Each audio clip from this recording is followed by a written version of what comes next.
नमस्कार साथियों, मैं अनुज कुमार सिंह। आप देख रहे हो the rights of public channel को। अलीगढ़ से बड़ी खबर निकल के आ रही है। बसपा के प्रत्याशी सलमान साहिद ने सपा और भाजपा पर बड़ा ही आरोप लगाया है। चुनाव में एक दूसरे से मिली भगत का बड़ा ही आरोप लगाया है बहुजन समाज पार्टी के प्रत्याशी सलमान साहिद ने। आइए देखते हैं क्या कुछ कहा है उन्होंने बयान में। देखिए, मैं बहुजन समाज पार्टी से महापौर प्रत्याशी था। महानगर का जो चुनाव है, नगर निगम का जो चुनाव है, मैं लोगों को समझाता रहा।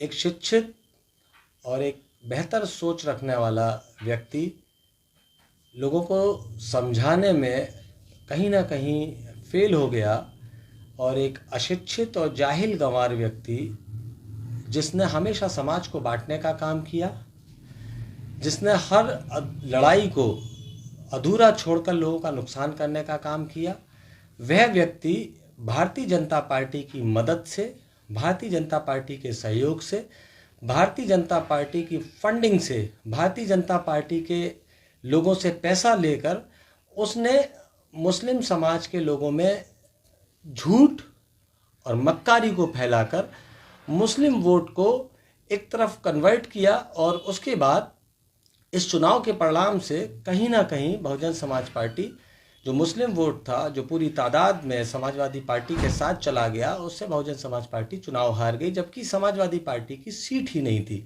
ये सब प्री प्लान था। बहुजन समाज पार्टी को रोकने के लिए समाजवादी पार्टी के कार्यकर्ता से लेकर समाजवादी पार्टी के राष्ट्रीय अध्यक्ष तक भारतीय जनता पार्टी से मिले हुए थे, और भारतीय जनता पार्टी के कहने से ही समाजवादी पार्टी के राष्ट्रीय अध्यक्ष अखिलेश यादव ने जमालपुर जैसी जगह में रोड शो कर मुस्लिम वोटों का ध्रुवीकरण करने का काम किया। और उन्होंने रोड शो हर उस सीट पर किया जहां बहुजन समाज पार्टी भारतीय जनता पार्टी को हराने का काम कर रही थी। लेकिन वहीं जो पूर्व विधायक हाजी जबरुल्ला था, उनका कहना ये है कि बीएसपी ने पैसे लेकर ये काम किया। मायावती का भी कहना यही था कि जहां समाजवादी जीत रही, अगर हराने काम करना पड़ता बस बीजेपी के साथ चले जाएगी। उत्तर प्रदेश की पूर्व मुख्यमंत्री, हमारी नेता आदरणीय बहन कुमारी मायावती जी ने कभी ऐसा नहीं कहा कि जहां समाजवादी पार्टी जीत रही है वहां हम भाजपा को मदद करेंगे। ये सब मिथक आरोप है और वीडियोस को अलग अलग काट छाट कर पेश किया जाता है। जहां तक ज़मीर का सवाल है तो ज़मीर मीर जाफ़र है। ज़मीर वो गद्दार हैं जिन्होंने मुस्लिम समाज के साथ गद्दारी की है। आज हो सकता है मुस्लिम समाज इस चीज़ को ना समझ पा रहा हो। ज़मीर मुस्लिम समाज के बीच रोकर, अपनी मौत का हवाला देकर कि मुझको हार्ट अटैक आ जाएगा, मैं मर जाऊंगा, मुझको वोट दे दो, रो पीट कर कब्रिस्तान और मुर्दों के नाम पर वोट मांग रहे थे।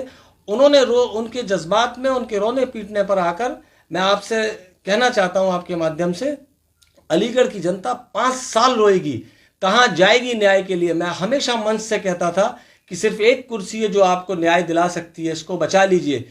कभी भी सिर्फ मुस्लिम समाज से, आज ही नहीं भविष्य में भी, कोई भी चुनाव अकेले मुस्लिम वोटों के दम पर नहीं जीता जा सकता। जब तक आपके साथ दूसरे समाज का वोट नहीं होगा, आप कोई चुनाव नहीं जीत सकते। लेकिन वही जिस तरीके से समाजवादी पार्टी के प्रत्याशी अच्छे जीते हैं और उन्हें भी अच्छे वोट पड़े हैं समाजवादी पार्टी को, तो क्या लगता है बहुजन समाजवादी पार्टी अपने प्रत्याशी को नहीं जिता पाई? कहाँ कमी रही इस चीज को लेकर?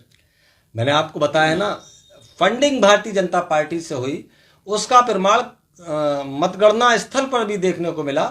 समाजवादी पार्टी का जो प्रत्याशी है वो मतगणना स्थल पर भारतीय जनता पार्टी के नेताओं के साथ गलबैयां करता हुआ देखा गया। उन नेताओं के साथ एक ही थाली में भोजन खाता हुआ देखा गया। उन नेताओं के साथ ये बात करता हुआ भी देखा गया कि हम तुझको अगर पैसा नहीं देते तो तू नहीं लड़ पाता। तो इस तरह से ये चीजें सारी प्रमाणित हैं। भारतीय जनता पार्टी के लोगों ने काउंटिंग स्थल पर इनसे कहा कि अगर हम पैसा नहीं देते तो तुम नहीं लड़ पाते। इन्होंने मुस्लिम समाज को बहलाकर, झूठ बोलकर, रो पीट कर, पांव पकड़कर जो नाटक किया, उस नाटक से कहीं ना कहीं समाज का बड़ा नुकसान किया है, और ये हमेशा से समाज का बड़ा नुकसान करते आ रहे हैं। पहले इन्होंने कैंची चलाई थी, आज अखिलेश यादव की साइकिल पर बैठकर अखिलेश यादव के पूर्ण सहयोग से इन्होंने मुस्लिम समाज के ऊपर कैंची चलाने का काम किया है। ये बात हो सकता है समाज आज ना समझे, लेकिन बहुत जल्द समाज की समझ में ये बातें आ जाएंगी। लेकिन उन्होंने आरोप, अपनी हार का आरोप आपको बताया। मुझे सर्व समाज का 50,000 वोट मिला, जिसमें थोड़े मुस्लिम भी थे, बहुजन समाज के लोग थे और सर्व समाज के लोग थे। जमीरुल्लाह चुनाव 60,000 वोटों से हारे। तो मेरे ऊपर तो ये आरोप लगा ही नहीं सकते, बल्कि जो वोट उनको मिला वो वोट जो है पिछली बार भी बहुजन समाज पार्टी के मेयर प्रत्याशी को मिला था। उस वोट को उन्होंने जज्बात को भड़काकर कब्रिस्तान के नाम पर उन्होंने चंदा किया। उस चंदे से उन्होंने अपने जाती खर्चे पूरे किए और कब्रिस्तान की आड़ में उन्होंने लोगों से वोट मांगा, रो पीट कर वोट मांगा। उन्होंने जानबूझकर षड्यंत्र रचा इस तरह का, जिससे मुस्लिम वोट जो है एक मुश्त उनके साथ आ जाए। उसमें उनके साथ अखिलेश यादव भी शामिल हो गए और अन्य दलों के लोग भी शामिल हो गए। पूरे चुनाव जमीरुल्लाह को भारतीय जनता पार्टी ने लड़ाया और भारतीय जनता पार्टी अपने मकसद में कामयाब हो गई। और जमीरुल्लाह जो हमेशा से मुस्लिम समाज का नुकसान करते आए हैं, जमीरुल्लाह भी अपने मकसद में कहीं ना कहीं कामयाब हो गए।